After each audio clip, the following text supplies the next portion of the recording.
দক্ষিণ এশিয়ার আকাশে নতুন করে ঘনীভূত হতে শুরু করেছে যুদ্ধের কালো মেঘ। দুই দেশের মধ্যে সীমান্তের আগুন এবার ছড়িয়ে পড়েছে সরাসরি সংঘাতে। ২৭ ফেব্রুয়ারি একের পর এক পাকিস্তানের ভয়াবহ বিমান হামলায় কেঁপে উঠেছে আফগানিস্তানের রাজধানী, যার মাধ্যমে বহুদিনের দড়ি টানাটানির পর বর্তমানে পরিস্থিতি এমন জায়গায় পৌঁছেছে যেখানে ইসলামাবাদ সরাসরি ঘোষণা দিয়েছে যুদ্ধের। এখন প্রশ্ন হচ্ছে, ঠিক কি কারণে এই সময়ে মুখোমুখি অবস্থানে এই দুই দেশ?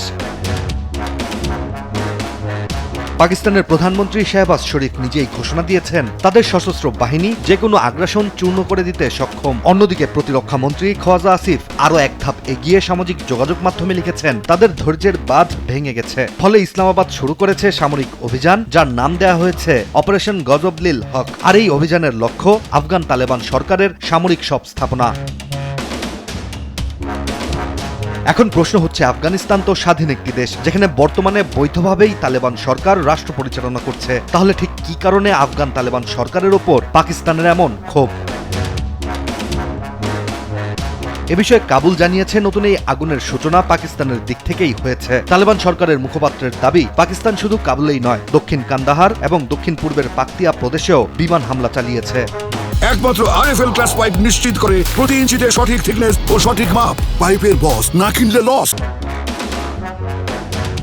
এখন পাকিস্তানের এমন হঠাৎ আক্রমণের পেছনে বিশ্লেষকদের ধারণা প্রতিশোধ। মূলত ২২ ফেব্রুয়ারি আফগানিস্তানে বেশ কয়েকটি জঙ্গি সংস্থার স্থাপনা লক্ষ্য করে পাকিস্তান হামলা চালিয়েছিল, যার জবাবে ২৬ ফেব্রুয়ারি রাতে তালেবানরা সীমান্ত পেরিয়ে আঘাত হানে এবং একাধিক পাকিস্তানি পোস্ট দখল করে নেয়। আর আফগানিস্তানের এমন প্রতিক্রিয়া দেখেই দেশটির বিরুদ্ধে সরাসরি যুদ্ধ ঘোষণা করেছে পাকিস্তান।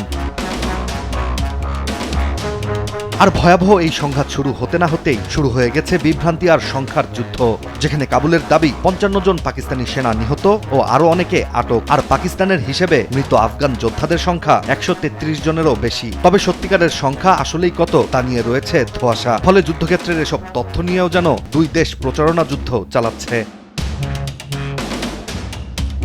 এদিকে বিশ্লেষকরা বলছেন, এই সংঘাত শুধু সীমান্ত বিরোধ নয়, এটি আঞ্চলিক স্থিতিশীলতার বড় পরীক্ষা। কারণ পারমাণবিক শক্তিধর পাকিস্তান এবং তালেবান শাসিত আফগানিস্তানের মধ্যে পূর্ণাঙ্গ যুদ্ধ ছড়ালে এটির প্রভাব পড়বে পুরো দক্ষিণ এশিয়া অঞ্চলে।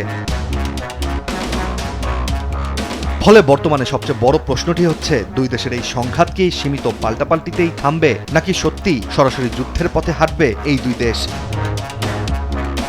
ইশতিয়াক হোসেন, দেশ টিভি।